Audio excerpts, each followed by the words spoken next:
Hello students, पिछले lecture में हम लोग पढ़े थे एसिडिक नेचर ऑफ आर्थोनाइट्रोफिनॉल, पैरानाइट्रोफिनॉल और मेटानाइट्रोफिनॉल के बारे में। ठीक, किस तरह से पैरानाइट्रोफिनॉल की एसिडिटी आर्थोनाइट्रोफिनॉल से ज़्यादा होती है और कैसे आर्थोनाइट्रोफिनॉल की एसिडिटी मेटानाइट्रोफिनॉल से ज़्यादा होती थी। ठीक, तो ओवरऑल आपको सारी एसिडिक स्ट्रेंथ के बारे में बताया गया था। उसी तरह आज हम एक दूसरे कंपाउंड की एसिडिक स्ट्रेंथ के बारे में पढ़ेंगे, जो क्या है, पिक्रिक एसिड। यानी कि आज का हमारा टॉपिक क्या है, acidic nature of picric acid.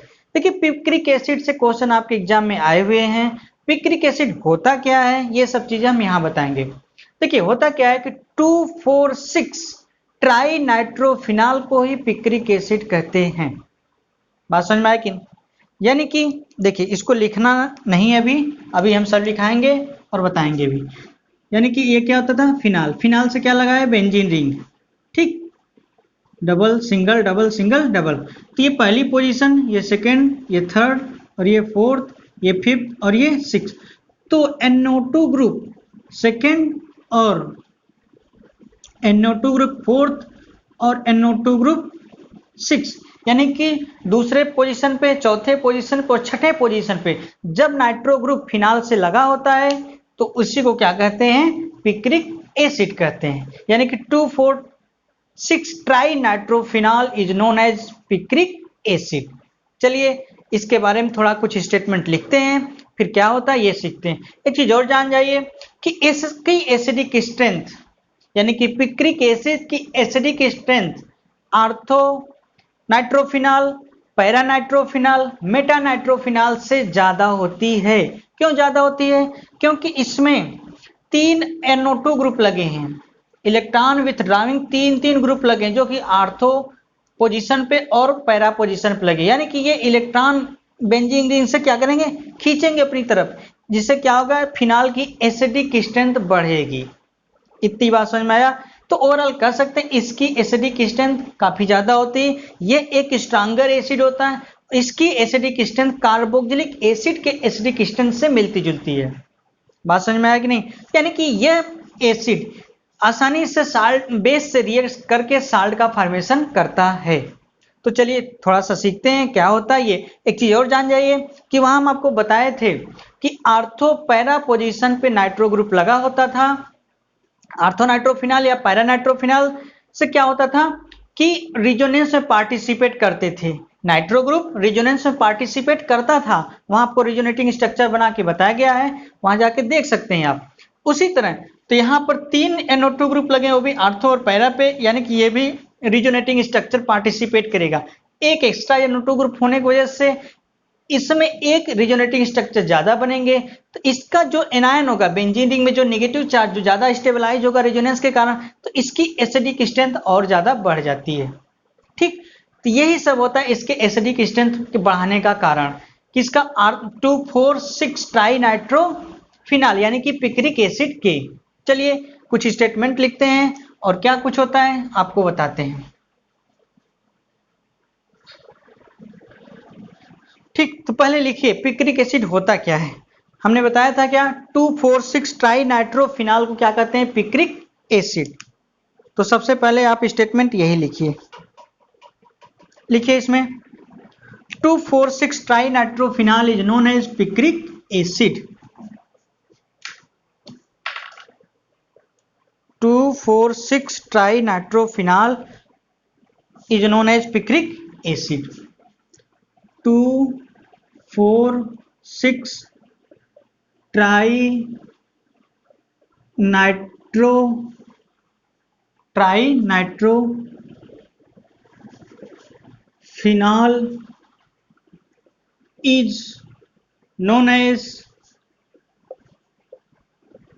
Is known as picric acid.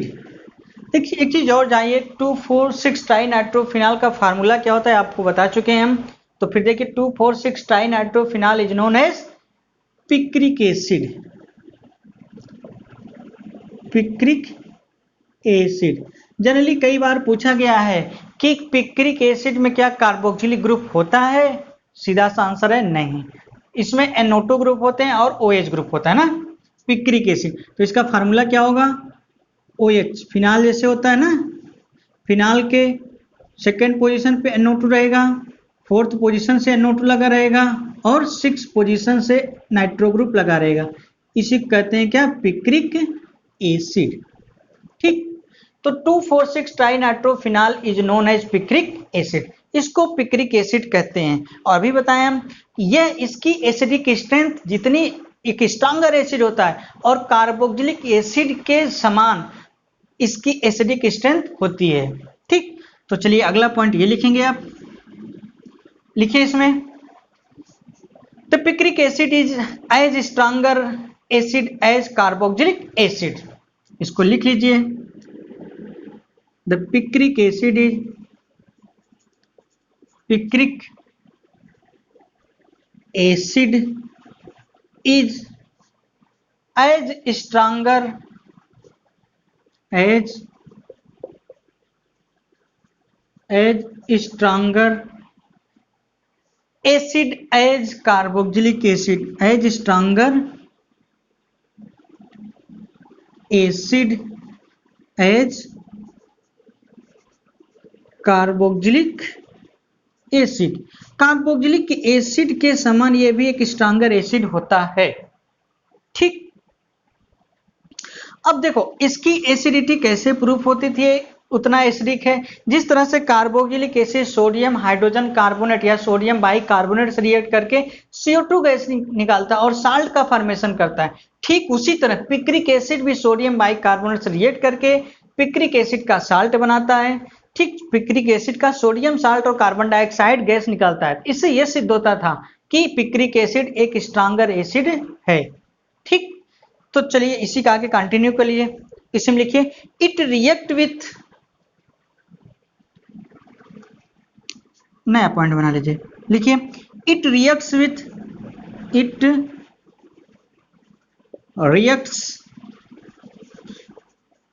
With sodium bicarbonate यानी सोडियम NaHCO3, NaHCO3 को क्या कहते हैं, सोडियम बाइकार्बोनेट या सोडियम हाइड्रोजन कार्बोनेट। ठीक, it reacts with sodium bicarbonate to form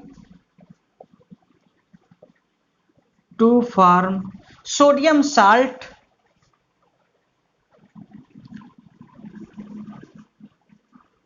sodium salt with evolution of CO2 gas, with evolution of CO2 carbon dioxide gas. और एक चीज ये भी जानते रहिएगा, यहाँ जो कार्बन डाइऑक्साइड, इसी तरह एक बार कंपटीशन में क्वेश्चन आया था, एक्चुअली ये AIEEE में आया था, तो उसमें ये बताया था कि जब कार्बोक्सिलिक एसिड सोडियम बाइकार्बोनेट से रिएक्ट करता है तो CO2 गैस कार्बोक्सिलिक एसिड वाले पार्ट से निकलता है या सोडियम बाइकार्बोनेट से, तो आपका आंसर होना चाहिए था सोडियम बाइकार्बोनेट। यानी कि जो CO2 की इफरेंस, CO2 की गैस जो निकलती है वो हमेशा सोडियम बाइकार्बोनेट से आती है। यहाँ भी वही होता है कि जब पिक्रिक एसिड सोडियम बाइकार्बोनेट से रिएक्ट करता है, जो कार्बन डाइऑक्साइड प्रोडक्ट में रिलीज होती है वो सोडियम हाइड्रोजन कार्बोनेट या सोडियम बाइकार्बोनेट से रिलीज होती है। चलिए इसकी रिएक्शंस आपको दिखाते हैं, रिएक्ट कैसे करता है।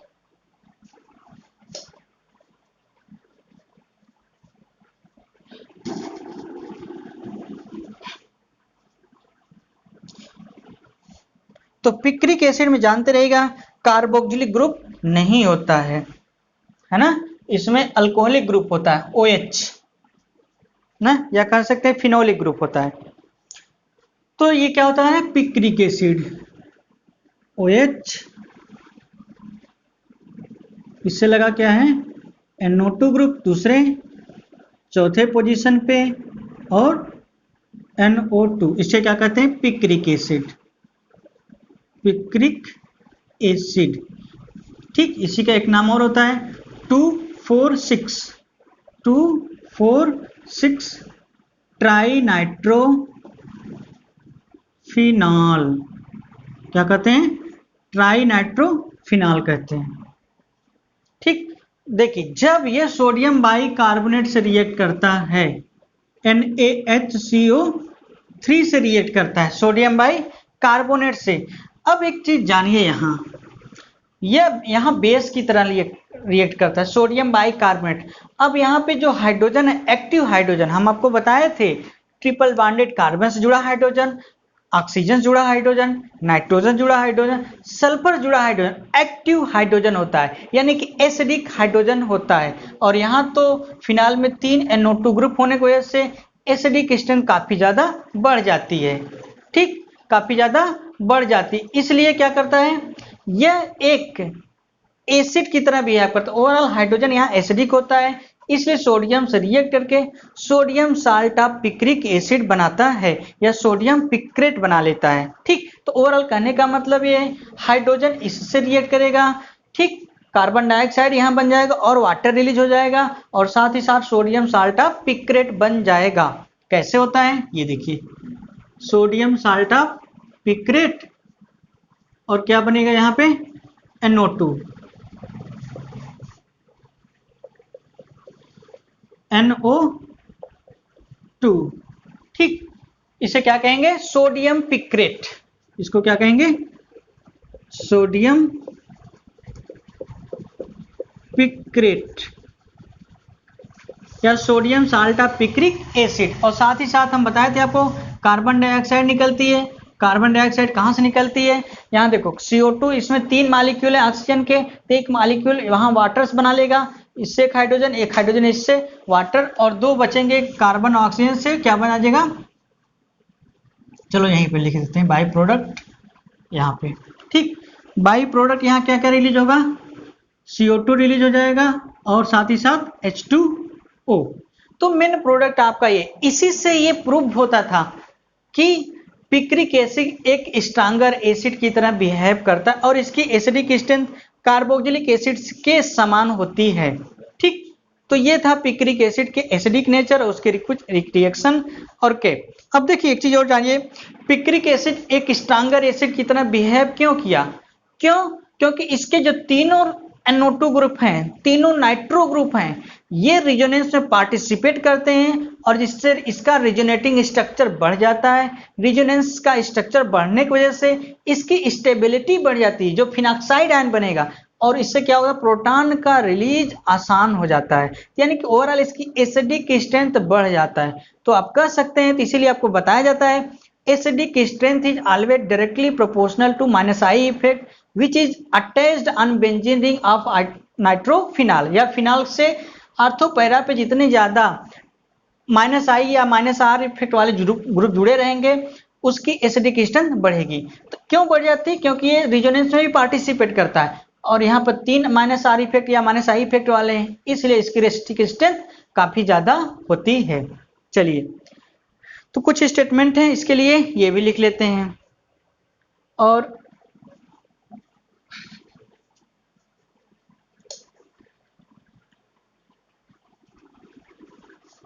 ठीक, लिखिए इसमें थोड़ा सा लिखिए, द मोर एसिडिक, लिखिए the more acidic strength of picric acid, the more acidic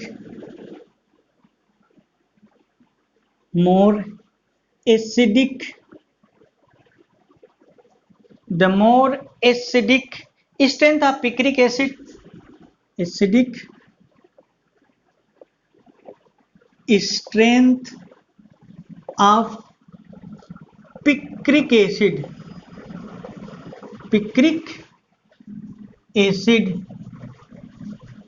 more acidic strength of picric acid is due to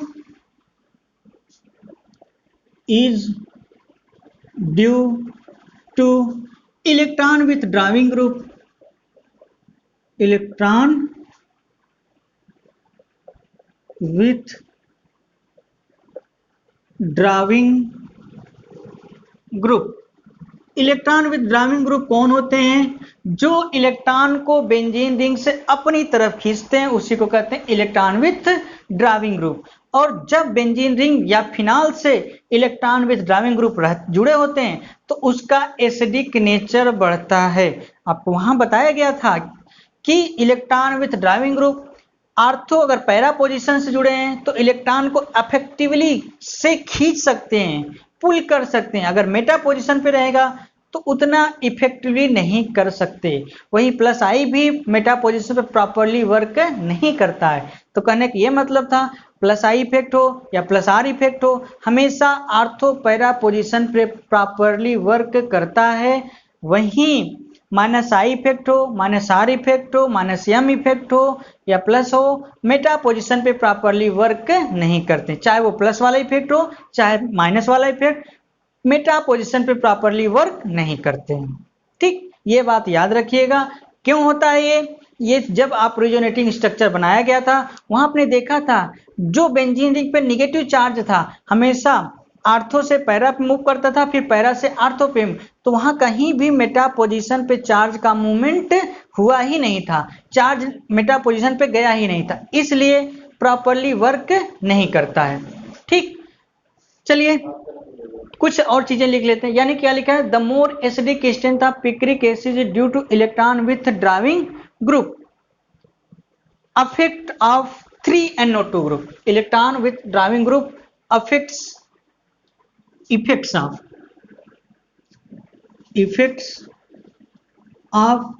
3 NO2 group लगे ना, 3NO2 ग्रुप मतलब 3 नाइट्रो ग्रुप हो जैसे ना, 3 nitro groups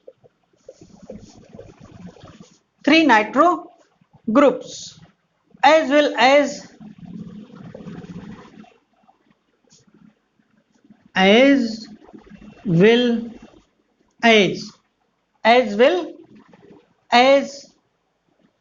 more stabilization of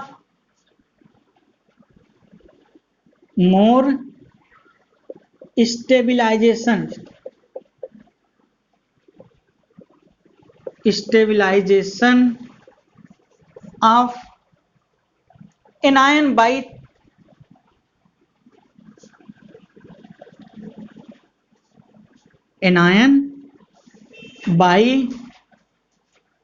three nitro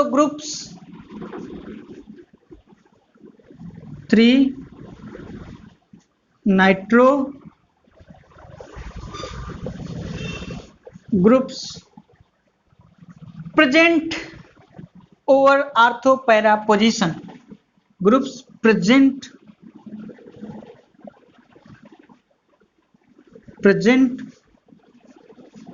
over ortho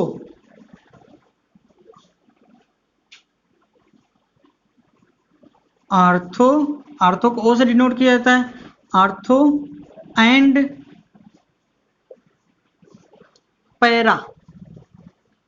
para को P से denote किया जाता है ना, आर्थो एंड पैरा पोजीशन।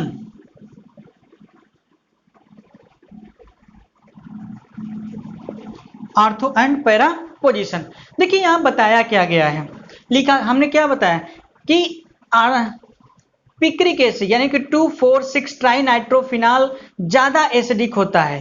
क्यों ज्यादा एसिडिक होता है? क्योंकि आर्थो पैरा पोजीशन पे 3 नाइट्रो ग्रुप होने की वजह से इलेक्ट्रॉन को अफेक्टिवली बेंजीन रिंग से खींचते हैं, जिससे प्रोटॉन का रिलीज आसान हो जाता है, एसिडिक स्ट्रेंथ बढ़ जाता है, पहला कारण।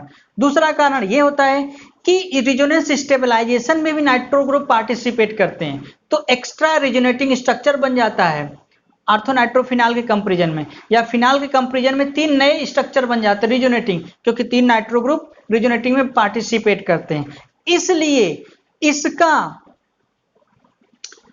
एसिडिक स्ट्रेंथ फिनॉल से भी ज्यादा होता है, आर्थोनाइट्रोफिनॉल, पैरानाइट्रोफिनॉल और मेटानाइट्रोफिनॉल से ज्यादा होता है। चलिए इसका स्ट्रक्चर बनाते हैं आपको, ठीक कैसे होता है वो बताने की कोशिश करते हैं।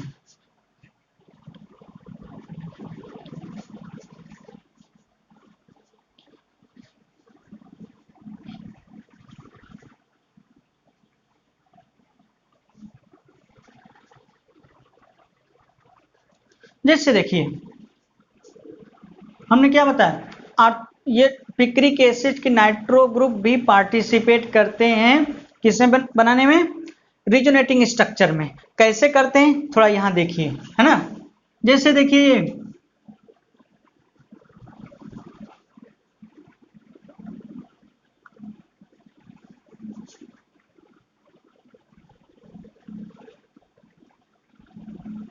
आर्थो पोजीशन पे नाइट्रो ग्रुप लगा है,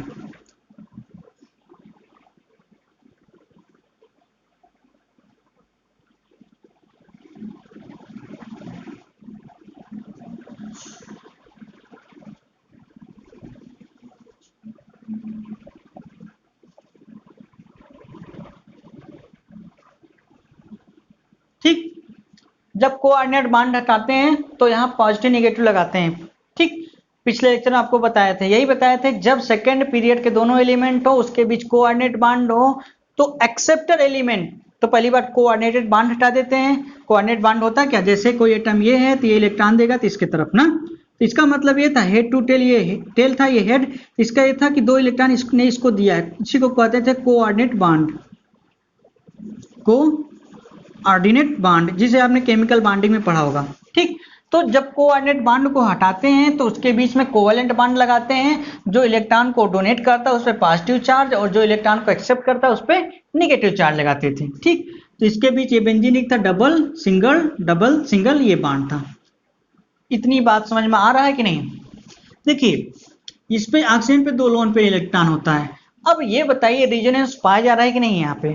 तो इसका मतलब क्या था, जब रिजोनेटिंग स्ट्रक्चर हम आपको बनाना सिखाए थे कि फिनाल ये बेंजीन में ऑक्सीजन पे लोन पेयर है तो ये लोन पेयर दे देगा इसको, क्योंकि lone pair single bond double bond तो कॉन्जुगेशन है तो रिजोनेंस पाया जा रहा है। तो अगर ये देगा तो इसके पास डबल होगा तो फिर ये बांड ब्रेक हो, इस पास सिंगल होगा, फिर इसको अगले स्ट्रक्चर में ये डबल होगा ये सिंगल होगा, फिर इस तरह से चार्ज का मूवमेंट होगा।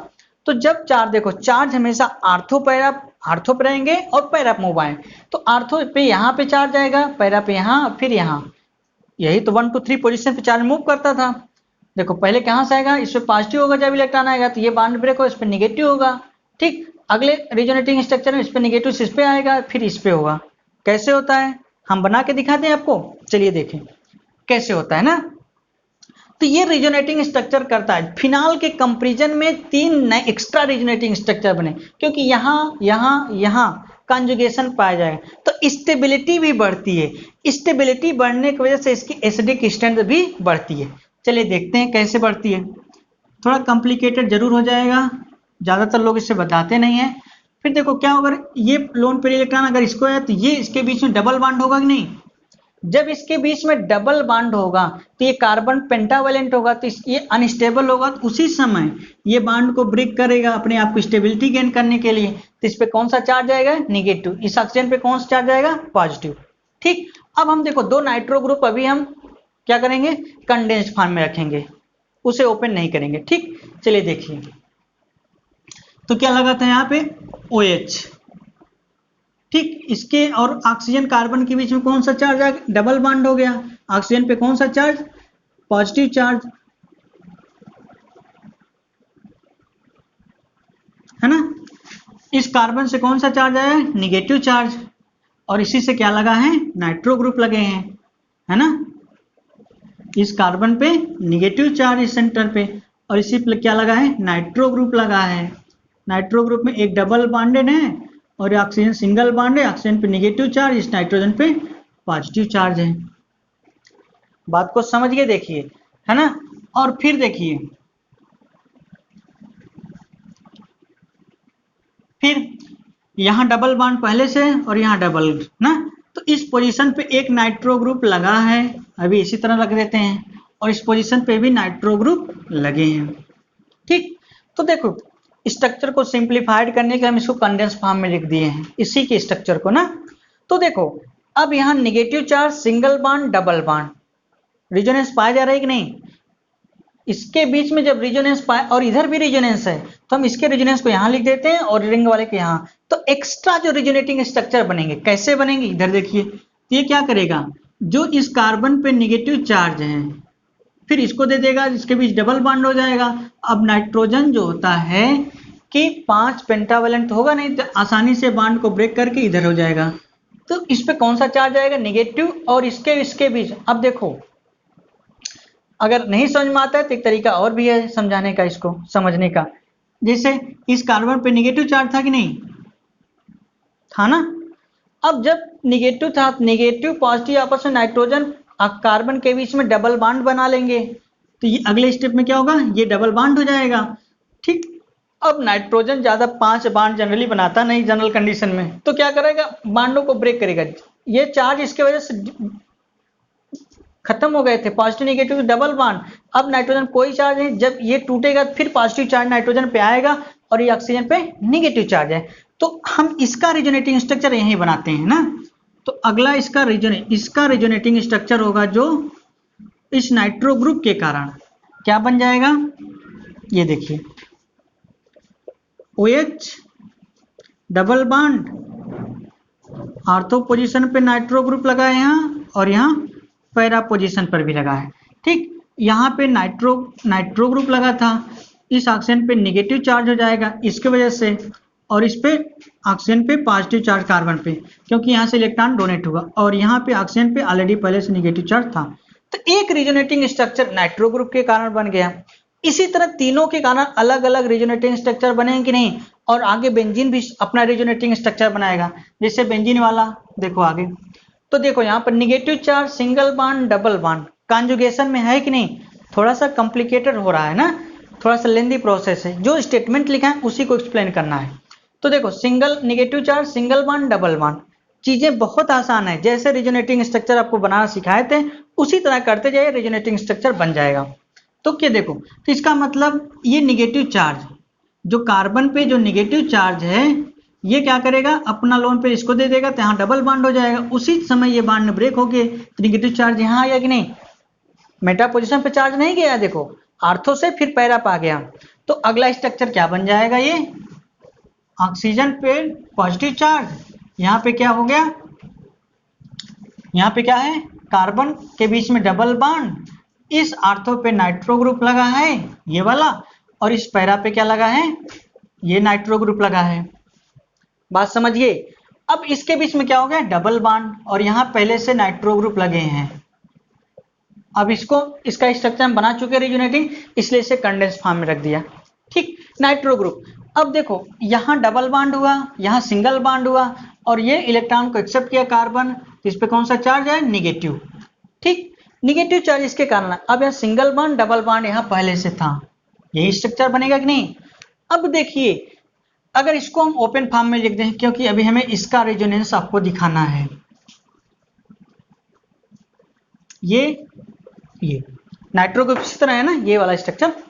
अब देखिए यहाँ पे क्या है, निगेटिव चार्ज, सिंगल बॉन्ड, फिर डबल बॉन्ड, तो यहाँ रिजोनेंस पाए जा रही है, तो रिजोनेटिंग स्ट्रक्चर बनेगा कि नहीं। ये निगेटिव और ये पॉजिटिव नाइट्रोजन का, कार्बन का निगेटिव, नाइट्रोजन का पॉजिटिव, आपस में क्या बनाएंगे, डबल बॉन्ड बना लेंगे।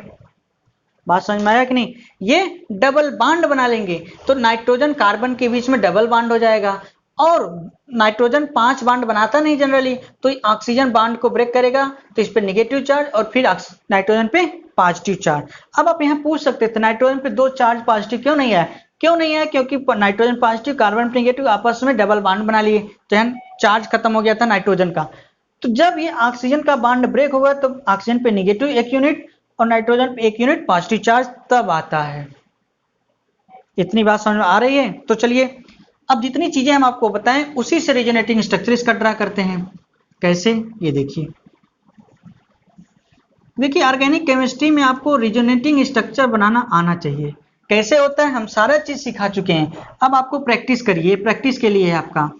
तो ऑक्सीजन पे पॉजिटिव चार्ज, ठीक, कार्बन ऑक्सीजन डबल बॉन्ड है, ठीक।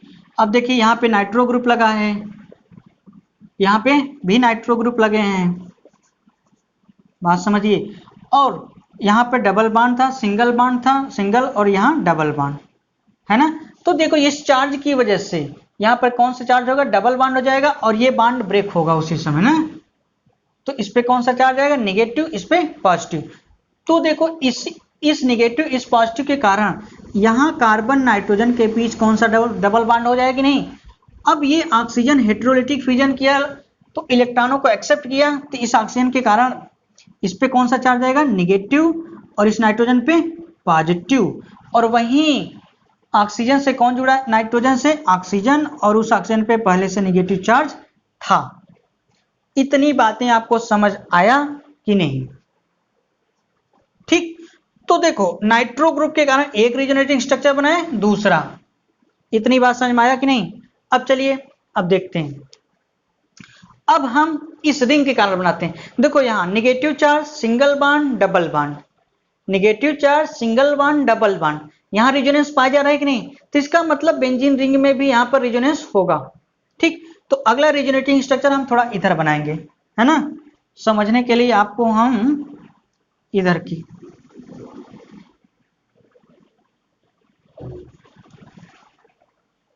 ठीक समझ आ रहा है ना, यही वाला रेजोनेट। अब हम नाइट्रो ग्रुप के कारण आए, अब हम बेंजीन रिंग के कारण रेजोनेटिंग स्ट्रक्चर बनाएंगे, क्योंकि इस नाइट्रो ग्रुप के कारण, इस नाइट्रो ग्रुप के कारण, इस नाइट्रो ग्रुप का रेजोनेटिंग स्ट्रक्चर ये वाला, इस नाइट्रो ग्रुप के कारण रेजोनेटिंग स्ट्रक्चर ये वाला बना चुके हैं।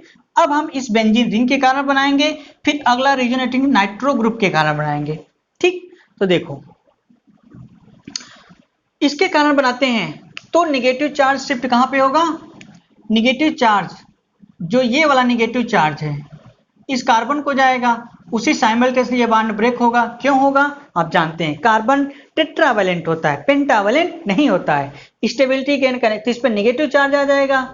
ठीक, यहाँ डबल बॉन्ड हो जाएंगे, तो नाइट्रोजन यहाँ पे क्या होगा? Negative charge. तो अगला स्ट्रक्चर ड्रा कर सकते हैं आप, ओ एच ऑक्सीजन पे पॉजिटिव चार्ज, डबल बॉन्ड, यहाँ कार्बन था यानी कि बेंजीन रिंग, ठीक ना, और यहाँ पोजीशन पे कौन जुड़ा है? नाइट्रो ग्रुप, और इस पैरा पोजीशन पर भी नाइट्रो ग्रुप लगा है। अब हम इसे इसका स्ट्रक्चर नहीं बनाना इसलिए कंडेंस फॉर्म में लिख दिए। इस बार अब देखो डबल बॉन्ड कहाँ था? इस कार्बन पे था और यहाँ था। ये वाला बॉन्ड ब्रेक होने की वजह से इस कार्बन पे कौन सा चार्ज आ गया? निगेटिव चार्ज, और यहीं पे लगा है नाइट्रो। अब हमें इसका रेजोनेटिंग स्ट्रक्चर बनाना इसलिए इसको ओपन फॉर्म में लिखते हैं। इतना स्ट्रक्चर बनेगा, तो ये इसका रेजोनेटिंग स्ट्रक्चर बना। ये बेंजीन रिंग के कारण बना, जो कि फिनाल में भी बनता था, यही नाइट्रो ग्रुप वाले नहीं बनते थे। ठीक, तो देखो अब क्या होगा? पहला बात, अब देखो इधर भी रेजोनेटिंग स्ट्रक्चर बनेगा, इधर भी बनेगा। क्यों? Negative charge single bond double bond conjugation है, negative charge single bond double bond conjugation है, तो दोनों तरफ दो रेजोनेटिंग स्ट्रक्चर और बनेंगे, एक नाइट्रो ग्रुप के कारण और एक बेंजीन रिंग के OH फिनाल के कारण। ठीक, तो दोनों को एक एक करके एक्सप्लेन करते हैं। चलो पहले इसका देखते हैं, नाइट्रो ग्रुप वाला। हम नाइट्रो ग्रुप वाले का रेजोनेटिंग स्ट्रक्चर यहां बनाते हैं, है ना, नाइट्रो ग्रुप वाले का रेजोनेटिंग स्ट्रक्चर थोड़ा सा यहीं पर बना देते हैं, थोड़ा सीखिए इसको। अब बताइए, ये निगेटिव चार्ज पॉजिटिव चार्ज, ये निगेटिव कार्बन पर, नाइट्रोजन पे यहाँ पॉजिटिव चार्ज है, तो आपस में डबल बॉन्डेड हो जाएंगे, होंगे ना। अब नाइट्रोजन ज्यादातर पेंटावैलेंट कंडीशन में नहीं रहता है, तो क्या करेगा? ये बॉन्ड ब्रेक होगा। ये बॉन्ड जब ब्रेक होगा ऑक्सीजन पे कौन सा चार्ज आएगा? निगेटिव, और इस निगेटिव इस पॉजिटिव से तो न्यूट्रल हो गया था, लेकिन इसके टूटने से यहाँ पॉजिटिव चार्ज 1 यूनिट बचा रहेगा, जैसे यहाँ था जैसे यहाँ था। ठीक, तो अगला स्ट्रक्चर क्या बनेगा? OH पॉजिटिव, ऑक्सीजन पे positive charge, double bonded carbon. ठीक, डबल बॉन्ड यहाँ था, यहाँ क्या था? Single bond. अब यहाँ अब इसके बीच डबल बॉन्ड हो जाएगा ना, नाइट्रोजन अब न्यूट्रल हो गया, ऑक्सीजन नाइट्रोजन न्यूट्रल है और इसके पास हेटेरोलिटिक होगा, तो यहाँ से ऑक्सीजन पे कौन सा चार्ज आएगा? निगेटिव, इस नाइट्रोजन पे पॉजिटिव चार्ज आ जाएगा। तो ये रेजोनेटिंग वाला स्ट्रक्चर बनेगा इस नाइट्रो ग्रुप के कारण। बात समझ में आया कि नहीं? अब देखो इस बेंजीन रिंग के कारण कैसे बनता है, इस बेंजीन रिंग के कारण अब होगा क्या कि देखिए, इसको हम यहीं बनाने की कोशिश कर रहे हैं। इसको देखिए, ये निगेटिव चार्ज शिफ्ट यहाँ होगा, क्योंकि single bond double bond, negative charge single bond double bond, तो उसी समय ये बॉन्ड ब्रेक होके यहाँ आ जाएगा। अब स्ट्रक्चर क्या होगा अगला? देखो क्या हो जाएगा? OH, ये इलेक्ट्रॉन को लिया तो निगेटिव पॉजिटिव न्यूट्रल, ये बॉन्ड ब्रेक हुआ तो सिंगल बॉन्ड, तो कार्बन से लगा बेंजीन रिंग से जो लगा है सिंगल बॉन्ड हो जाएगा। ठीक, अब ये ग्रुप हमें बन हो गया, तो यहाँ डबल बॉन्ड था, सिंगल और डबल, ये यहाँ आया था तो यहाँ डबल बॉन्ड हो गया। अब हम इसको कंडेंस फॉर्म में नाइट्रो ग्रुप लिखा दे सकते हैं, क्योंकि इसके रेजोनेटिंग स्ट्रक्चर हमें नहीं बनाने हैं, नाइट्रो ग्रुप के बना चुके हैं। ठीक, तो तीनों नाइट्रो ग्रुप, एक दो तीनों। ठीक, तो देखो ये स्ट्रक्चर एक दूसरे से काफी हैं, लेकिन जहां सिंगल था वहां डबल हो गया, जहां डबल था वहां सिंगल। बेंजीन रिंग में देखिए, यहाँ डबल है, यहाँ सिंगल, यहाँ सिंगल है, यहाँ डबल, यहाँ सिंगल है, यहाँ डबल, यहाँ सिंगल है, यहाँ डबल। तो ओवरऑल आपने देखा कि जो तीन एक्स्ट्रा रिजोनेटिंग स्ट्रक्चर बने हैं जो कि फिनाल में नहीं बनते हैं, ये वाला रिजोनेटिंग स्ट्रक्चर जो नाइट्रो ग्रुप के कारण है, दूसरा है, और ये तीसरा, इसी के कारण इसकी स्टेबिलिटी और बढ़ जाती है। इसकी स्टेबिलिटी बढ़ने की वजह से ये ज्यादा एसिडिक हो जाता है। इतनी बात समझ में आया? अगर पूछिए आपको एसिडिक आर्डर बताइए, पिक्रिक एसिड, आर्थोनाइट्रोफिनॉल, पैरानाइट्रोफिनॉल, मेटानाइट्रोफिनॉल और फिनॉल, तो आर्डर क्या होगा? सबसे ज्यादा एसिडिक कौन होगा? पिक्रिक एसिड, फिर पैरानाइट्रोफिनॉल, फिर आर्थोनाइट्रोफिनॉल, ठीक, फिर मेटानाइट्रोफिनॉल और लास्ट में क्या होगा? फिनॉल। ये एसिडिक आर्डर होगा। चलिए, इतनी बातें समझ में आया। इसी तरह देखिए, कोई भी कंपाउंड दिया रहे तो जितना -R या -I इफेक्ट लगा होगा, जिसमें जितने ज्यादा, उसकी एसिडिटी उतनी ज्यादा होती है। क्यों होती है? ये रीजन है। और डायरेक्टली फार्मूले से हम आपको बताए थे, acidic strength is always directly proportional to -I या -R and inversely proportional to +R and +I effect. बात समझ में आया? चलिए, अब हम इसका आर्डर लिख लेते हैं। तो ये रिजोनेटिंग स्ट्रक्चर, तो यहां देखो ओवरऑल कितने रिजोनेटिंग स्ट्रक्चर बने। पहला रिजोनेटिंग स्ट्रक्चर, ठीक, ये सेकंड रिजोनेटिंग स्ट्रक्चर, और इसी के कारण यहां थर्ड रिजोनेटिंग स्ट्रक्चर ये है, ठीक, और ये फोर्थ रिजोनेटिंग स्ट्रक्चर है, और ये क्या है? फिफ्थ रिजोनेटिंग स्ट्रक्चर, और ये सिक्स्थ रिजोनेटिंग स्ट्रक्चर, और इससे बना था ये सेवेंथ रिजोनेटिंग स्ट्रक्चर, और ये एट्थ रिजोनेटिंग स्ट्रक्चर। इतने रिजोनेटिंग स्ट्रक्चर के कारण ये पिक्रिक एसिड ज्यादा एसिडिक होता है। सीक्वेंस आपको याद है, पहले ये, फिर ये, इससे ये, उसी से चौथा ये, उससे ये बना है, ठीक, और उस अगले से बेंजीन रिंग के कारण ये बना है, फिर नाइट्रो के कारण ये, बेंजीन रिंग के कारण ये। जिस तरह से सीक्वेंस नंबरिंग किया गया उसी तरह है। जैसे जैसे हम पढ़ाते पढ़ाते एक्सप्लेन करते करते बताए हैं उसी तरह लिखिएगा, कॉम्प्लिकेटेड नहीं होगा। ये रिजोनेटिंग स्ट्रक्चर आप बना सकते हैं, ठीक, लिख भी सकते हैं। चलिए इसको मिटा देते हैं। चलिए इससे रिलेटेड एक क्वेश्चन अभी आपको कराते हैं, जो जनरली आपको पूछे जाते हैं कॉम्पिटिटिव एग्जामों में। आपके यूनिवर्सिटी के एग्जाम में 1 नंबर के क्वेश्चन में उस टाइप के आते भी हैं, है ना, कि आर्डर अरेंज करने का, एसिडिक स्ट्रेंथ का इंक्रीजिंग या डिक्रीजिंग या बेसिक स्ट्रेंथ, ये सब, ठीक। तो ओवरऑल अगर पूछा जाए, इसको इंपॉर्टेंट टिप में आप लिख लीजिए, इंपॉर्टेंट टिप में लिखिए इसको। क्या? अगर एसिडिक स्ट्रेंथ पूछे तो सबसे ज्यादा एसिडिक कौन होता है? पिक्रिक एसिड, ठीक, सबसे ज्यादा पिक्रिक एसिड। फिर कौन सा होता है? Para nitrophenol. फिर क्या होता है? आर्थो नाइट्रोफिनॉल, ठीक। उसके बाद क्या आता है? मेटा नाइट्रोफिनॉल आता है, फिनॉल, ठीक। और लास्ट में क्या होते हैं? फिनॉल। ये कौन सा ऑर्डर है? Decreasing order of acidic strength. कौन सा ऑर्डर है? Decreasing order of acidic strength, ठीक। देखिए एक चीज यहां पर आप ध्यान दीजिए, अगर आर्थोनाइट्रोफिनॉल में हाइड्रोजन बॉन्डिंग न हुई होती तो आर्थोनाइट्रोफिनॉल की एसिडिक स्ट्रेंथ पैरानाइट्रोफिनॉल से ज्यादा होती, हमेशा ज्यादा होती, इसे याद रखिएगा।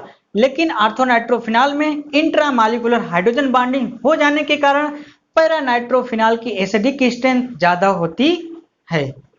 ये बात समझ में आया? चलिए, ये तो था जो पढ़े थे उसका एसिडिक का आर्डर।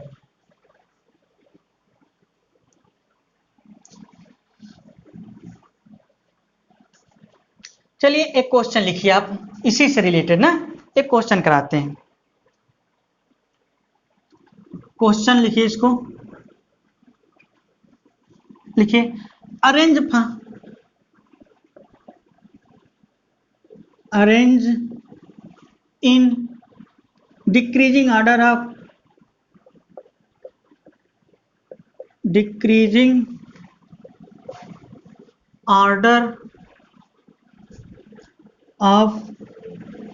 AC/DT of following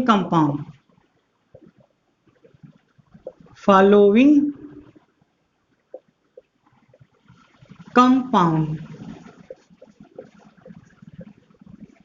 ठीक। ये क्वेश्चन है आपका कि कुछ कंपाउंड अभी हम दे रहे हैं, उसको आपको डिक्रीजिंग ऑर्डर में रखना है, यानी कि सबसे पहले ज्यादा एसिडिक, फिर उससे कम, सबसे कम, सबसे लास्ट में। ठीक, तो चलिए देखिए, हम कुछ कंपाउंड लिख रहे हैं। चलिए देखिए,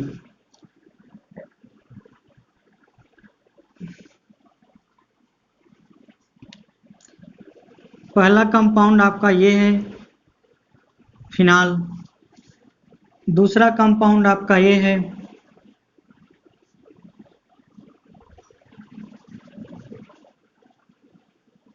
ठीक ऑर्थोमेथिल फिनाल, तीसरा कंपाउंड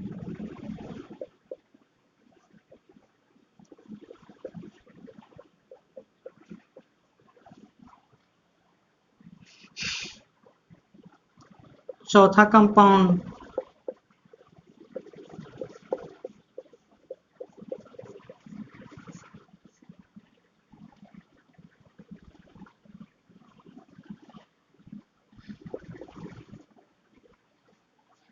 चलिए एक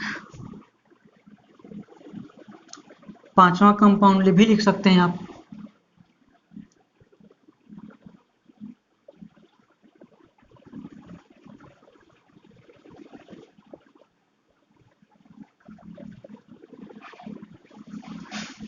आगे भी लिखिए। ठीक, ढेर सारे कंपाउंड में उनका ऑर्डर पूछना, ऑर्डर बताना है आपको, किस ऑर्डर में इनकी एसिडिक स्ट्रेंथ होगा।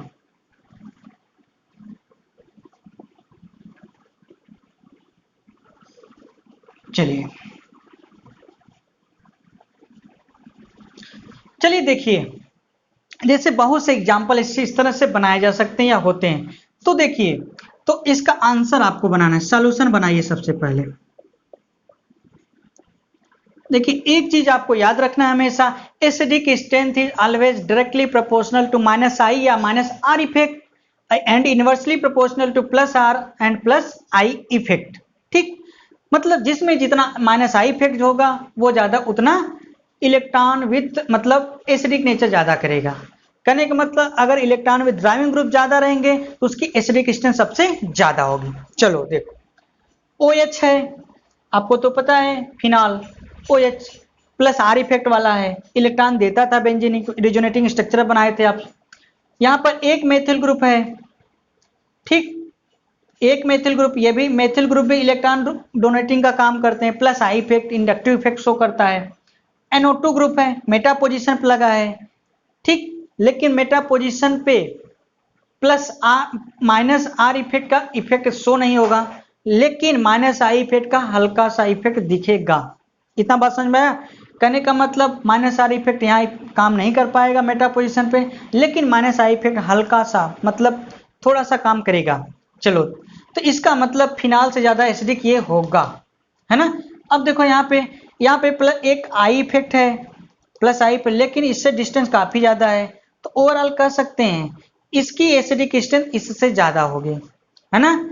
अब इसमें देखो, इसमें दो नाइट्रो ग्रुप, दो नेगेटिव लगे हैं ऑर्थो पोजीशन पैरा पोजीशन पे, तो इलेक्ट्रॉन विद ड्राइविंग ग्रुप ज्यादा है इसमें, और इसमें देखो 2 +I इफेक्ट लगे हैं, तो ओवरऑल देखो सबसे ज्यादा electron with driving group -I effect वाला कौन सा कंपाउंड है? 5th।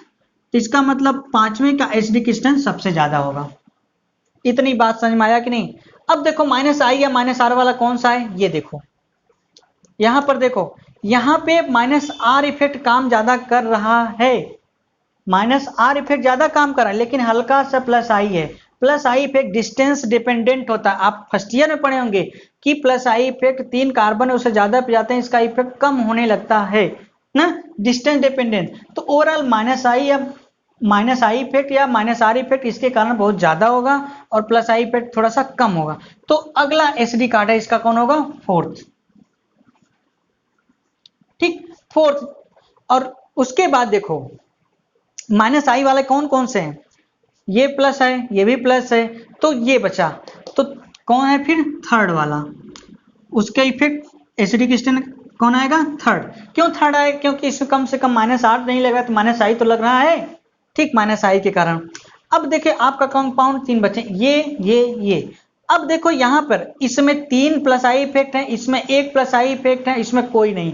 और आपको पता है plus I effect always inversely proportional to acidic strength, मतलब जितने प्लस आई इफेक्ट ज्यादा रहेंगे उसकी एसिडिक स्ट्रेंथ उतना कम होगी। तो ओवरऑल कह सकते हैं एसिडिक स्ट्रेंथ अब किसकी इन दोनों ज्यादा कौन है? फिनाल की। तो एसिडिक स्ट्रेंथ किसका ज्यादा आएगा? फर्स्ट का। ठीक, इसका आएगा। समझ में आया? जब इसका, अब बचे ये दोनों। अब बताइए इन दोनों में किसका एसिडिक स्ट्रेंथ ज्यादा होगा? सेकेंड वाले का। क्यों?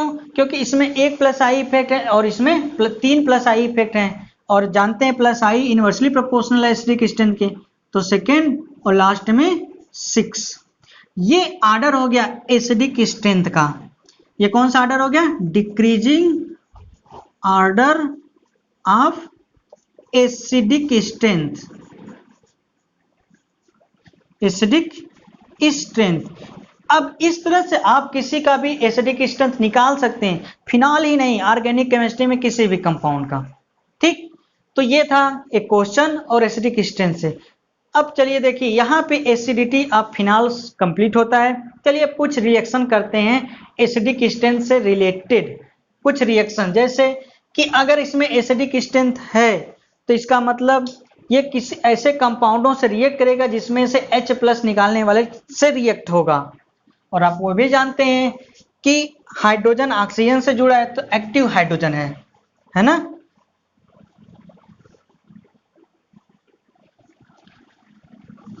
एक्टिव हाइड्रोजन है। तो चलिए अगला रिएक्शन लिखिए, ईथर फॉर्मेशन, यानी कि रिएक्शन नंबर 3, फॉर्मेशन या ईथर लिखिए, फॉर्मेशन ऑफ ईथर। ईथर का फॉर्मेशन कैसे कर सकते हैं? देखिए जब फिनाल को एल्किल हैलाइड से रिएक्ट कराते हैं इन एल्कलाइन मीडियम, जब फिनाल को एल्किल हैलाइड से रिएक्शन कराते हैं एल्कलाइन मीडियम में तो आसानी से ईथर का फॉर्मेशन होता है। यह रिएक्शन फिनाल के प्रोटॉन के कारण होती है, यानी कि फिनाल के एसिडिक नेचर को शो करने वाली रिएक्शंस होती है। तो चलिए स्टेटमेंट लिखिए, रिएक्शन होती है कैसे वो बताते हैं। लिखिए, the reaction of phenol with alkaline solution of, the reaction of phenol, the reaction of phenol, the reaction of phenol with alkaline solution of alkyl halide with alkaline solution of alkyl halide, alkyl halide gives ether, gives ether। और यह reaction show करता है कि phenol एक acidic compound होता है। कैसे? देखिए रिएक्शन है इसकी, ये क्या है? फिनाल है ना, फिनॉल। ठीक, फिनॉल की रिएक्शन किससे कराना है? एल्किल हैलाइड से, RX एल्किल हैलाइड। और मीडियम कैसा है? एल्कलाइन मीडियम, NaOH का एल्कलाइन मीडियम। अब देखो यहां पर क्या होगा कि प्रोटॉन, आप जानते हैं यहां से क्या निकलेगा? H प्लस निकलेगा, क्योंकि ऑक्सीजन क्या है? मोर इलेक्ट्रोनिगेटिव है, मीना है। हाइड्रोजन क्या है? लेस इलेक्ट्रोनिगेटिव, यानी कि लीना है। और उसी तरह हाइड्रोजन क्या है? मोर इलेक्ट्रोनिगेटिव, लीना है। मीना इस पे निगेटिव चार्ज और यहाँ पे एल्किल ग्रुप पे पॉजिटिव चार्ज, और इसी तरह यहाँ पे ऑक्सीजन पे क्या आएगा नेगेटिव चार्ज और इस प्रोटॉन पे पॉजिटिव चार्ज। अब देखिए यहाँ पे बनता क्या है ना, ठीक। और आप ये भी जानते हैं कि एसिड बेस रिएक्शन, ये एक प्रकार के एसिड बेस रिएक्शन है, तो इसमें हमेशा साल्ट टाइप कुछ कंपाउंड बनेंगे। अब देखिए क्या होगा कि ये एल्किल ग्रुप हमेशा इस पॉजिटिव सेंटर पे जाएगा, यानी कि यहाँ पे जाएगा, तो क्या बन जाएगा ओ आर, और यहाँ क्या हो गया, इसी को क्या कहते हैं ईथर है, ये इसी को तो ईथर कहते हैं। आगे एक चैप्टर मिलेगा आपको ईथर का, इसी के बाद अगले यूनिट का फर्स्ट चैप्टर ईथर ही है। तो ईथर बन गया, और साथ ही साथ क्या बनेगा यहाँ पर देखो, यहाँ पे क्या बनेगा, वाटर का भी फॉर्मेशन होगा। वाटर का फॉर्मेशन कैसे होगा, यहां से प्रोटॉन, यहां से OH, यहां से प्रोटॉन, यहां से OH निगेटिव से क्या बन जाएगा वाटर, क्या होगा H2O। और देखो यहां से Na, यहां से सोडियम, अरे इस पे भी तो क्या होगा, सोडियम पे पॉजिटिव चार्ज होगा, OH पे निगेटिव चार्ज, बात समझ में आ रहा है कि नहीं। और यहां से क्या बन जाएगा NaX। तो इस तरह से ये कंपाउंड बनाता है। ईथर का फॉर्मेशन कैसे होता है, ठीक। चलिए एक रिएक्शन और बताते हैं आपको, इसी एसिडिक नेचर को एक्सप्लेन करता हुआ कि कैसे, तो कैसे एक चीज और जानते हैं, जब भी एसिड एसिटिल क्लोराइड से रिएक्ट करते हैं, चलिए ये हो गया ना।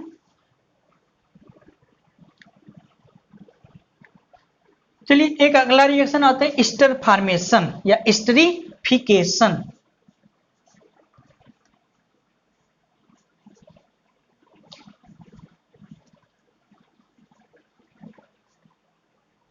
ठीक,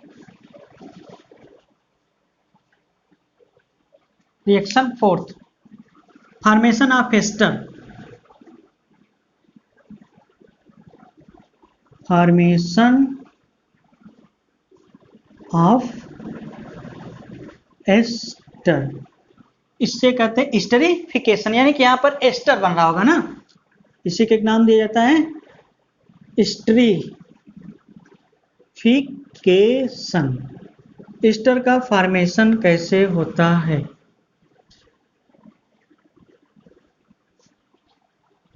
देखिए फिनाल को जब एसिटिल क्लोराइड से रिएक्ट कराते हैं तो सीधा सीधा एस्टर का फॉर्मेशन होता है। चलिए पहले स्टेटमेंट लिखिए the reaction of phenol with alkaline solution of acid chloride, the reaction of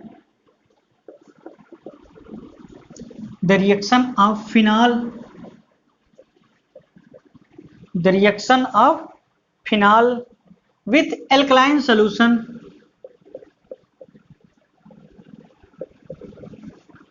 alkaline मतलब basic solution, with alkaline solution of acid chloride, alkaline solution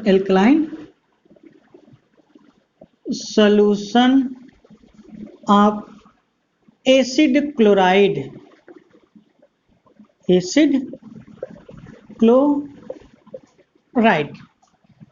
gives an ester,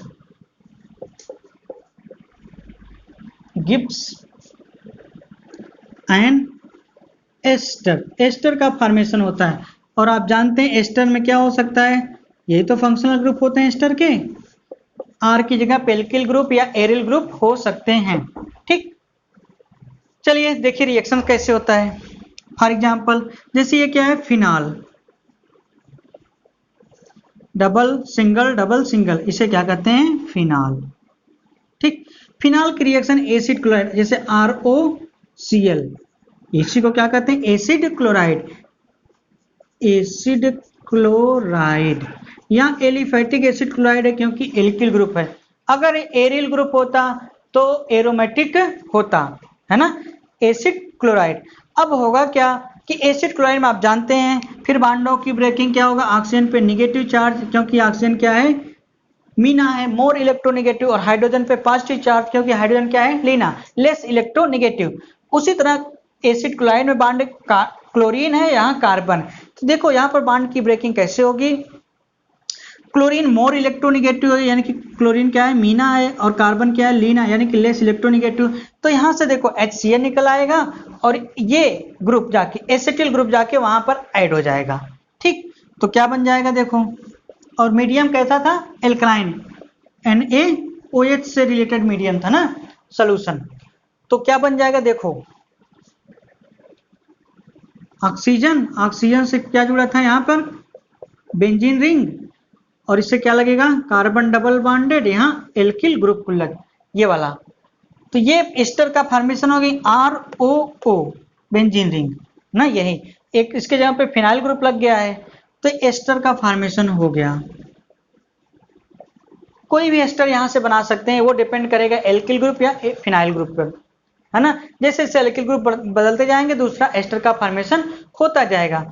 और साथ ही साथ यहाँ क्या बनेगा, क्योंकि मीडियम HCl बनता, लेकिन मीडियम बेसिक होने के कारण साल्ट का फॉर्मेशन होगा। साल्ट में क्या बन जाएगा, NaCl बनेगा, और साथ ही साथ क्या बन जाएगा, OH और H मिल के क्या बना लेंगे, H2O, सल्फ्यूरिक वाटर, H2O को क्या कहते हैं, वाटर। तो ये जितनी अब तक हम बताएं आपको, जितनी सारी रिएक्शन है, ये एसिडिक बिहेवियर फिनाल की शो करती थी, और उससे कुछ रिएक्शंस थी, यानी कि reaction of phenol with hydrogen, hydrogen atom, यानी कि reaction of phenol due to hydrogen, due to their acidic behaviour. ठीक, अगला टॉपिक आप लिख लेंगे, electrophilic substitution reaction of phenol. ठीक, ये बहुत ही इंपॉर्टेंट रिएक्शन है। रिएक्शन नंबर 5 होगा electrophilic substitution reaction of phenol.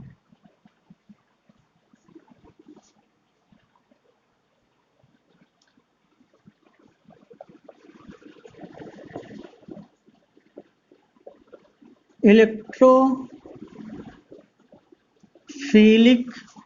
Substitution